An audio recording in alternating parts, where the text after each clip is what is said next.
as a distribution company and you, the customer. And this time around, we're back on the block for another week's conversation.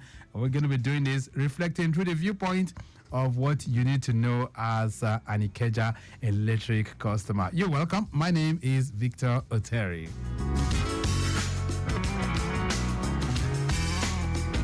All right, so today we'll be dwelling a bit on energy theft and its implication for stability. A lot of times when we talk about energy theft, some just feel it's a mirage. Some do not really understand what it is, but there's a whole lot of impact that it brings on the distribution network. So while some of you might be calling from places to say, well, we've had only 1 hour supply, perhaps 2 hours, 3 hours, it's as a result of people who are illegally stealing some part of the energy.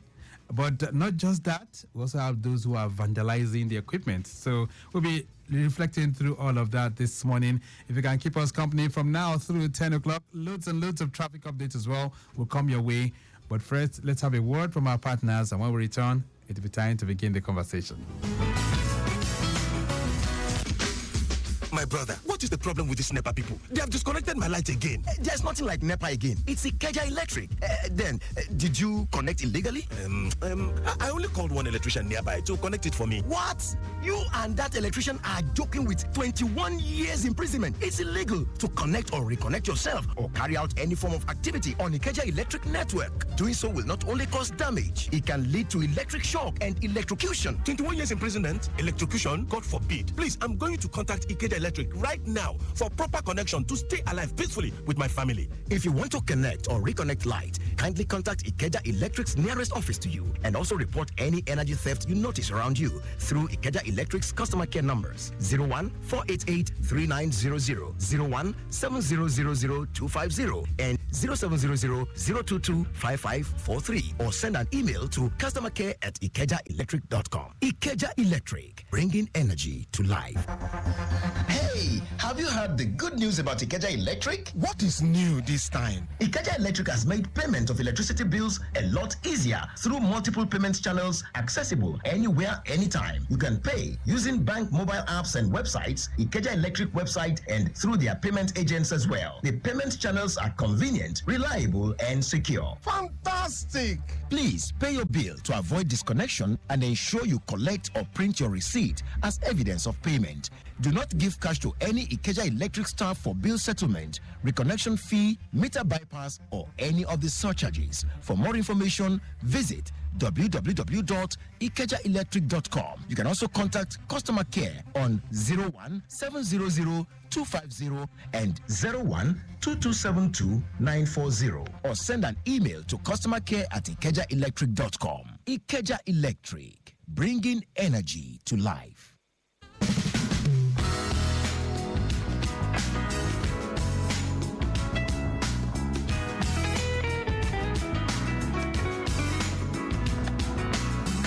Ikeja Electric and you on Lagos Traffic Radio 96.1 FM. Before I bring my guests to the microphone, let's take you through the Ikoyi or Balinde end this morning. Busy movement from Simpson Bridge, Dolphin approaching Osborne Foreshore. It's a busy one connecting Alfred Ruwani Road, Bayokoko intersection. All those areas slow and steady. Golden Gate inwards NMPC also busy, but registry inwards Akin Adeshola Bridge is looking pretty good at the moment. Obalende Bridge descending towards underneath the bridge by P&T. I can tell you that roundabout there is a slow-moving traffic being experienced. Onikon Bridge descending towards the roundabout. Slow movement as well from that roundabout inwards Awolowo Road. The stretch down to Falomo roundabout appreciably good for now. No major worries there. Falomo connecting Bodilon Road as well as Alexander is good. And then linking you up to the Link Bridge at Alexander roundabout inwards Gerald Road, Parkview Estate, down to the Gerald roundabout itself is looking very, very good. All that corridor, you do not have any major worries. All right, then, so earlier on, we were talking about the breakdown of a 16-tire truck having a mechanical problem at Ogudu. It's now finally off the road, so traffic is moving much faster. If you're connected Yanaworu, heading towards the 3rd Milan Bridge, is looking very good at the moment. So we'll be sending you more helpings. And if the traffic situation we have given you is not your experience, feel free to connect with us, right? And then we can help you also look that up through our live cameras and check things in proper perspective. All right, then. So, Ikeja Electric and you, today we're talking energy theft and its implications for stability. And joining me on the phone line this morning, Halimah Shuaibu, External Communications Coordinator for Ikeja Electric, and she's linking up via the phone. Halimah, how are you doing? Good morning. Good morning. Very well, Victor. How are you today? Very I hope good. you had a good weekend. Very restful. Good morning to our listeners, too. Great to have you back on the program. So 7 days gone by. That was the last time we had a conversation with you. So how are things faring with Ikeja Electric, Halimah? Oh, fantastic. If you ask me, things are looking pretty good.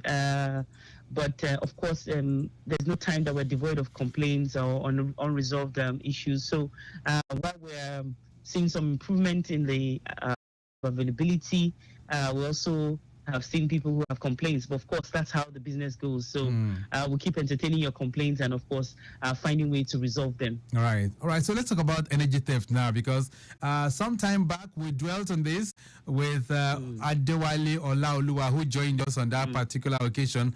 But we have to revisit it because of the importance of the subject matter. So energy theft now, for those who are listening to us, they're wondering, energy theft, just break it down for them. What does it really mean? Okay. All right. Energy theft actually involves someone intentionally stealing electricity or paying less than they should by tampering or bypassing their meter. So the emphasis here is that there's also the part that says paying less than they should. So I give an instance. People just think that energy theft means that stealing the energy in its entirety. So that's not it. So for some people, there's something called partial theft, or partial bypass. Okay. So where while they are on the meter, while they are connected to the meter, they have some part of their appliances that are feeding directly. And so that means they are paying less than they should. So what that means is that if you ask them to bring their receipts month on month, they will show you something. But that's still not a true reflection of what they should be paying for. So it is theft that involves intentionally stealing electricity or paying less than you should by tampering or bypassing your own meter. Right. So how different is that to vandalization, for instance? Okay. So for vandalism too, it is also a deliberate attempt to destroy an electricity asset or installation. So somebody deliberately plans to go to a community to vandalize their transformer by either stealing the cable or taking something valuable from it, is also another intentional act that is aimed at destroying an asset that is serving the community. All right. So, and that thereby hampering or preventing people from getting electricity to their homes. But in this case, you are bypassing the structure. You have everything in place, but somehow you're trying to short circuit the system to pay less. Is that what energy theft is? Absolutely. Or pay nothing at all. Or pay nothing so there at are two all. categories. Yes, you either steal outrightly or you're paying less than you should. So some people, you ask them to bring their receipt, you see they are showing you a receipt of 200,000 or 1 million naira, but that's still not a reflection of what they should be paying, because somehow they have found a way to either pass a cable on the ground, because we've gone to places where people have passed their cable on the ground just so that all of those things go undetected. Wow. So it is still theft, even though they are paying. Yes, so you go to their premises or to their houses and you see that they are showing you a receipt, but they are still stealing energy. How common is this within the Ikeja network? Okay, so this is actually a common occurrence, and that's because some category of customers have yet to understand the rationale behind having a meter. That's because they think, okay, maybe prior to now, a lot of people didn't quite have the attitude of payment, and so they think the best way is to bypass the system. But the beauty of having a meter, because for me, if there should be anybody who should be accountable for what they use, is a prepaid customer. Right. Because once you have a meter, I mean, everything is within your control. For instance, if you are traveling, you don't even need to write to your service provider. You can just leave your home, but ensure that all your appliances are turned off. Even when you're home, you can still manage your consumption. You can decide to say, okay, you know what, this week, if the weather is cold or it's a rainy week, We can decide not to turn on the ACs. We can decide to use natural light sometimes, like now it's 9:31. You can decide to use natural light as against turning on your bulbs. You can also invest in LED bulbs, energy saving bulbs, to ensure that you're not drawing too much energy. And the good part is that the energy saving bulbs, for instance, are long lasting. Some of them last as much as 3 to 5 years. So these are the things that they can take advantage of. But I guess they don't have all of this information. That's why we try to use channels like this to talk to our customers. Right. So do we have areas where we have this energy theft being prevalent, or where we have sharper or higher levels of energy theft within the network? So there's no such thing as a place predominantly with theft, because the thing is, well, I would say for those areas that are predominantly metered, yes, you have that. But there's no particular location that has more theft than the other. People generally would want to do things like this, and that's why we bring all of this kind of sensitization to the fore.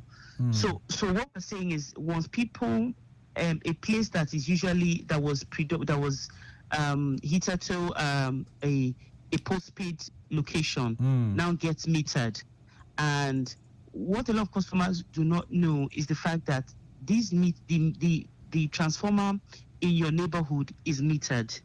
So the fact that somebody has not come to your house to check, somebody's also checking what is happening at the transformer. So whatever it is that is delivered and transmitted to your homes is being calculated, is being metered and captured by the meter, by the transformer. And so that tells us what comes to you. And so once there's a huge disparity between what has been transmitted and what has been paid for, that tells us that theft is going on. Right. Okay. So and this is exactly what happens. And Victor, the terrible part of this is that, like we always say, you have communities where you have a combination of postpaid and prepaid customers. Okay. All right. So what happens is that once there's a theft, when there is a theft of a huge magnitude, what happens is that the postpaid customers in those communities are adversely affected. Because this meter by the transformer that I was telling you about is such that when we back out the cost of those people who are vended for that month, say, for instance, the meter shows us that 5 million naira has been consumed, okay? Right. So we look at those people who are vended, and so we look at, say, vending shows us 2 million naira. So the expectation under ideal situation is that the rest of the 3 million naira goes to people who are unmetered. But from experience, we have found that that's actually not the true situation, because that 3 million could also be not only for those who are unmetered, that's the postpaid customers, but as a result of those who have stolen, and the unpaid one have now fallen under the category of those who are unmetered. Wow. And that's how it affects unmetered customers. All and right. we always say this, when customers come back to us and say, well, it's not my business to tell you whether people are stealing, we tell them that it is, because it affects you, especially if you're not a prepaid customer. We'll go ahead. I'll begin to talk about. We'll talk about other implications and the consequences of energy theft. But let's also reflect on this. So, who does this the more? Is it domestic consumption or those within the corporate or in this industrial world? Unfortunately, Victor, it cuts across. It's not a residential thing or for those who refer to as MD customers. We've also seen people who are maximum demand customers stealing energy. So it's not a thing that is peculiar to one sector, segment of our customers. So why would somebody want to deliberately bypass the metering system so as to pay less? Why are people still indulging in energy theft? Okay, well, that leaves a lot for us to look at. There's so many variables. So some people have put forward the fact that, affordability, we can afford it. Some have even said, even with the implementation of the new Band A tariff, that gives them more reason to want to steal energy because they can't afford it. Okay, we've had issues of, excuses of people saying that it's a problem of affordability. There's also even the attitude of, we shouldn't be paying for electricity because we're not used to this. It wasn't like this before now, so that attitude of, why should I even be paying is also something that people have put forward. We also have the attitude of, since I can circumvent it, why can't I? So these are the issues. So we can liken it to, it's just like somebody putting a bag outside and you go there to pick the person's money. It's as good as energy tell. You can liken it to that situation as well. Absolutely, because it's deliberate. You have to call somebody. You even have to pay the person. So it can't be more deliberate than that. You call somebody who has a skill to do that, you pay the person, and then you get the bypass done. So that means it's deliberate. All right. So, Halimah, legally speaking, is it an offense when you commit or when you carry out energy theft? Oh, yes, it is an offense. As a matter of fact, we've had people who have been prosecuted, people who have been arraigned in court because of energy theft. In fact, just recently we had a case of a mother and a daughter that were arraigned for energy theft under the Ogba Magistrate Court. So yes, it is. Yes, it is. Yeah, it is a criminal offense, and it's important for people to know this. That when you steal energy, you would be prosecuted if you're found to have stolen energy, and then you also be prosecuted for that, and you could go to jail if you're found guilty. All right, so let's talk about some of those things that people do that constitutes energy theft. How is it carried out? Okay. Speaking of how it's carried out, I wouldn't know how it is done. You don't want to say that on air, right? So that people do not tamper with that. Right. So, but when people bypass the system, more or less connecting their ACs or heavy duty appliances that they are using, exactly, and they feel they can connect direct to the transformer, you're saying that is part of it, right? Absolutely. Or even outright abandonment. There's some that would just abandon the meter. And by the way, it's important to also state, Victor, that there are times of the day that at night, they just connect it directly, like brazenly. Okay. This one is not even a case of partial bypass. They hang their wires directly and they are feeding directly. Okay. And these are the issues, and that's what we're talking about. Okay. We're saying that, anyway, we'll come to talk about how this impacts the Nigerian electricity sector as we progress in this conversation. So we're hoping that the time will come when you have enough enforcement to be able to go around and even watch at night to see people that we do that. We do that too, Victor. We do that. We do what we call sting operations with our the security arm of the business, where they go out at night when they get a tip off that theft is going on somewhere. We do that, and that's why we cannot even end this conversation, Victor, without talking about whistleblowing, because essentially whistleblowing is tied to this conversation. There are people who are actually well-meaning Nigerians. There are people who are also alive to their civic responsibilities, and they want to escalate these issues, and they want to remain anonymous. We're also going to be talking about that so that people can know the way through which. So, for instance, if I'm unmetered and my neighbor upstairs is metered, okay, that means and I know that my neighbor is stealing, that my neighbor is hurting me indirectly. My neighbor is hurting me and hurting every other person in that community, and even hurting the entire electricity value chain that we're going to talk about as we progress. So these are the implications, and it's important for customers to know that while you're in your house thinking that, well, I'm just stealing and nobody knows, you're hurting the entire system, so that because you do not have the moral justification and come out and say, there's no electricity in the country, because these are the ways through which the industry is suffering from liquidity crisis, when those who are at the downstream of the sector cannot get the collection that is due to fuel the entire value chain. That is what happens. And that's your tiny contribution. The theft that you're doing is hurting the entire value chain. So, but we'll come to that, Victor. All right. So we're having messages that are coming in. Now, somebody is talking about the reason why we're always talking about Ikeja Electric and we're not covering his zone at Mushi. So, Halimah, just take some time. Talk to us. Which areas of Lagos does Ikeja Electric cover? Okay. So, Mushi, it depends on the part of Mushi that this customer is calling from or writing from. The other side of the expressway belongs to Eko. On this side, all the Fadei area, the Mushi proper, Idioru, all of them, they are under Ikeja Electric. No, Ikeja Electric. I'm speaking to the ones Yes, they're under Ikeja Electric. All the parts, Olateju, all of those areas, they're under Ikeja Electric. Ikeja Electric. And so if they have complaints, there's an office on Coca Road. There's an Ikeja Electric office on Coca Road where they can lodge their complaint. They can also cross to the other side, which is the Onipan side. There is a Shomolu business unit there where they can also lodge their complaint. So of course, we're always in touch, and we're also having constant engagement with our customers under the Mushi area of our network. For instance, we meet with them at the local government at Odiolowo in Mushi. Okay. On town planning. Yes. Right. So yes, we are. And then to speak to other areas that we cover.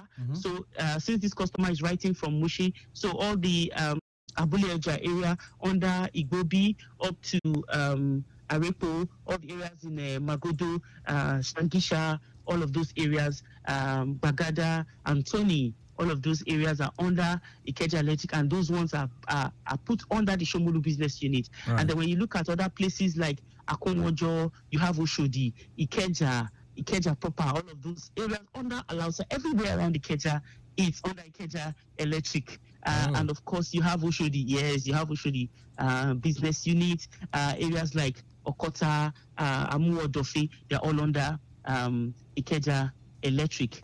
So I can keep going on and on. Yes, but what about Ikorodu? For administrative purpose, yes, Ikorodu. I was just going to say that before. To simplify it, let me just break it down under the 6 business units that Ikeja Electric has, which is you have the Ikorodu business unit, you have the Ikeja business unit, Oshodi business unit, Akonwojo business unit, Abulegba business unit, and Shomolu business unit. Yes. Okay, so these are the 6. So now when you talk about the structure now, so we have business units. So under the business units, what do we have? So we now have undertakings where people can easily get help. As a matter of fact, we even decentralize it more by having what we call franchise offices. So I give an example. So if you're around K2, right, you are supposed to be under Anthony Mega, what we call on Anthony Undertaking. However, we recognize that sometimes distance could be a problem. So we have now brought it closer to people, and so we have an office on 53 Demoni Street. If you're in Bariga, for instance, okay, your office, although the office is close to them in Bariga, Bagada, is very central, is behind Arjolat, but we have also brought it closer to the people. Like on the one in Bariga, you have one on this street, which on a popular street where you have Just Right, you have the franchise office on that street. So yes, we have it closer to people like that, to our customers like that, just to make sure that we're close to them. And of course, Victor, we can't leave this program without reminding people that our customer channels, complaint channels are open and they are working, and our customers should take advantage of these channels to reach out to us if they have complaints, from emails to phone calls to even using apps, web apps. We have all of these available for our customers to reach out to us on. All right, then Lagos Traffic Radio, 96.1 FM, Ikeja Electric, and you, and Halimah Shuaibu is the external communications coordinator for Ikeja Electric. We're talking energy theft and its implications for stability, and of course also reflecting on other issues as well. Very shortly, I'll also allow you to join the conversation, but quickly taking you through the Ikmori at the Surulere end. Good movement on Eko Bridge down to Alaka Estate, looking good. Eko Bridge to Costain bus stop is also very good. Costain bus stop heading towards Ikmori Alaka Estate down to Stadium underneath the bridge. Navigating through Shita underneath the bridge as well, connecting Adeniro Ogunsanya Road is also looking very good. Bode Thomas Road also good. Stadium Bridge down to Area C, both on the main carriageway and the service lane, looking pretty good. All the way to Ojuelegba underneath the bridge, looking very good. Ojuelegba Bridge underneath the bridge down to areas like Tejosho Market is also very good. But the return journey from Tejosho, not bad at all. Ojuelegba Bridge heading towards Domalong Bridge is moving very, very fine. We're going to take a short break right now. When we return, we expand the discuss beyond the studios to also have your input. That will be on 08099120777.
Lagos Traffic Radio 96.1 FM, Ikeja Electric and You is the program. I see here with me Halimah Shuaibu of Ikeja Electric, and we're looking through energy theft. You can also bring in your concerns as well. 08099120777.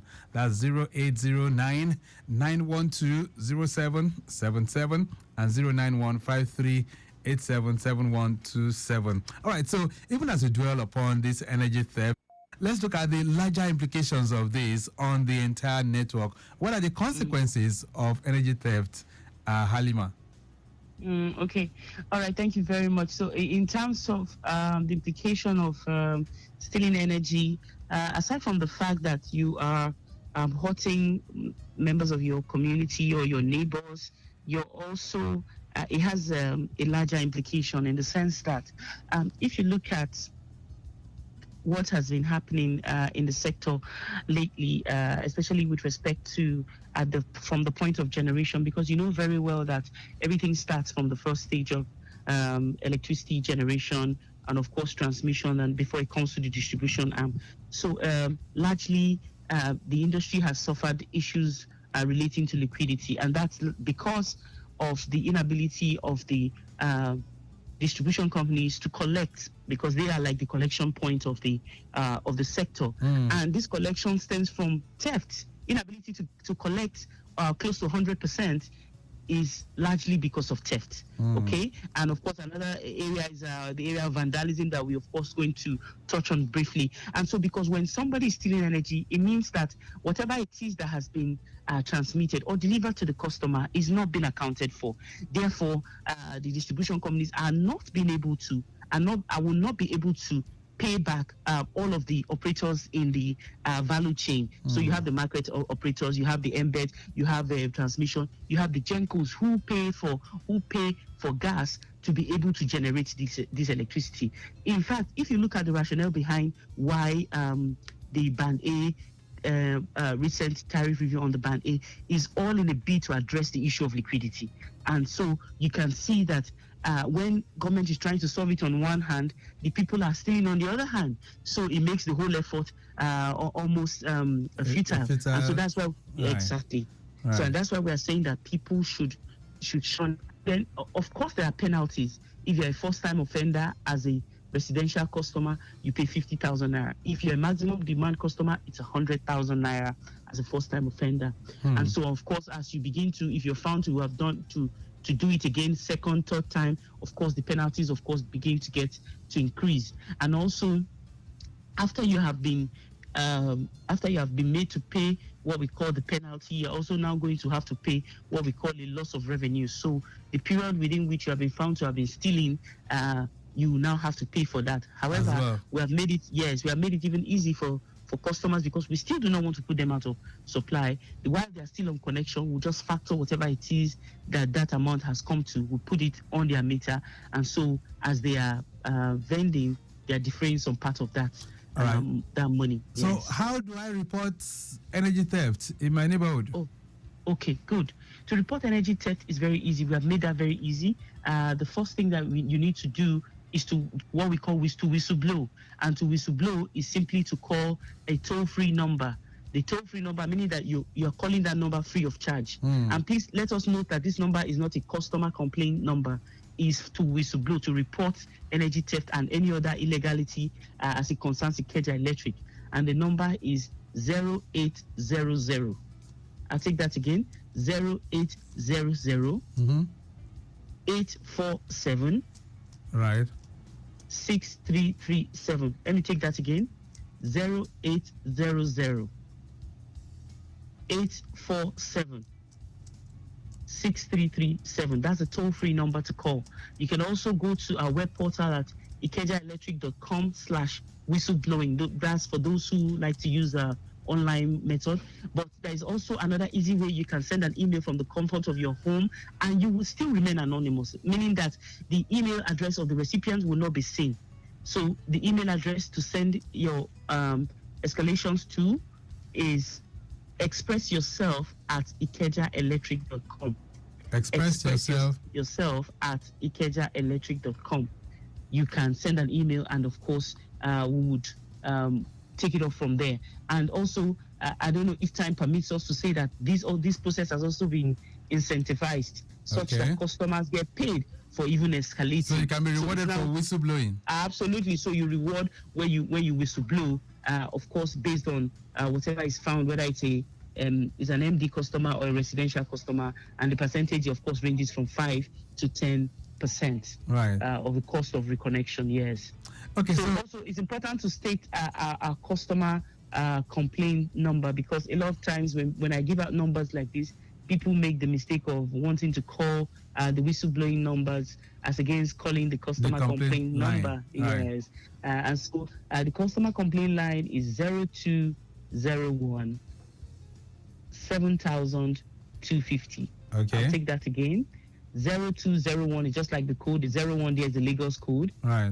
And then, of course, the main number is 7250. 50. So 0201 7000 250. Correct. The other one is 0201 227 2940. Okay, that's 0201 227 2940. All right. So even as we gradually wind to the end now, we've been able to establish the fact that energy theft is a criminal offense, and that people should not indulge in it. Are there ways that I can know if somebody is stealing energy in my neighborhood? Oh, okay. Yes, there are customers who have on their own called us to say they suspect that their neighbors are either not vending, or they've also suspected that their neighbors have, secured the services of people who have come to bypass in their homes, or they notice that in spite of how much their neighbors are using energy, they seem not to be vending. So some kind of observation or some kind of, movement that you feel that is suspicious, all of that are reasons why people have escalated. Even in some other places, people have also noted that, that people who have like dedicated transformers with meters. So they notice that once they come and they say that they're not getting what they should get, they know that they are vending. So it points to their neighbor that they are their neighbors that are stealing the energy. And so the whistleblowing is just an easy way for you to whistleblow without even talking to any Ikeja Electric staff, because we don't want a case of, maybe because I told you, my neighbor got to hear that I was the one that said it. So don't even use any of our colleagues or any employee of Ikeja Electric. Go through a process that keeps you anonymous and is safe. Yeah. Okay, then let's run this off right now. Halimah, Shuaibu, what's the message, overall message this morning as we draw to the finish line? Okay, so it's for customers to note that energy theft actually hurts the entire value chain. For us to see that we bring Nigeria to a point where this energy that we're talking about will be available. We have a role to play, and that role is to ensure that we do not partake in stealing energy, or we escalate it when we see somebody that is stealing energy. And it's important for you as an Ikeja Electric customer to make use of our customer complaints channel. This is very key, and we're open. You can reach us on X, on social media, on IE-Serve. That's Ikeja Electric Serve. Once you just type IE and serve on X, that's Twitter, you would be able to lodge your complaint, or you go to Instagram at Ikeja Electric, on Facebook at Ikeja Electric. All right, then we'll leave it at that for now. Halimah, Shuaibu, nice having you on the program. Thank you so much for connecting with us. Victor. Right. Thank you too. Thank you so much. The pleasure. All right, I wish you the best of the week. And you too. Okay then, so that's our journey, our excursion through the conversation corner on Ikeja Electric and you, and we've been able to learn one or two things as it relates to energy theft and its implication for stability. So let's all ensure that we, join hands to also help to, make things better as it relates to energy supply under the Ikeja network. Mike James has produced the program. I say a big thank you to you. Maximum thanks to Buluwa Tife Adeyefa and Oluwatobiloba Babalola, both of them in the studio as well. Thank you.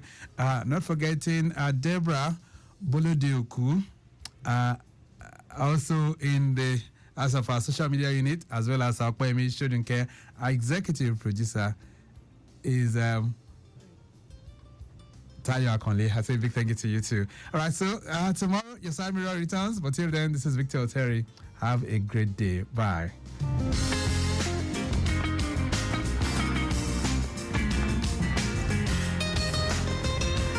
Protect your car, your savings.